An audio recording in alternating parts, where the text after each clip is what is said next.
বিচ্ছিন্নভাবে। তারা কোনো বহিরাগতকে দ্বীপের কাছে ঘেঁষতে দেয় না। যে কেউ কাছে যাওয়ার চেষ্টা করলেই ধনুক বাণে সজ্জিত হয়ে তারা আক্রমণ চালায়। তাদের চোখে বাইরের পৃথিবী হলো হুমকি, আর অপরিচিত মানুষ মানেই বিপদ। 1991 সালে ভারত সরকার শেষবারের মতো তাদের সঙ্গে যোগাযোগের চেষ্টা করেছিল, কিন্তু পরে বুঝতে পারি এদের একা ছেড়ে দেওয়াই সবচেয়ে ভালো সিদ্ধান্ত।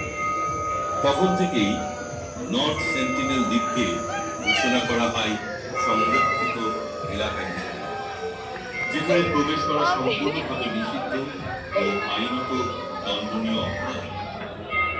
2018 সালে এক মার্কিন নাগরিক জন অ্যালেন চাও অনুমতি ছাড়াই সেখানে প্রবেশের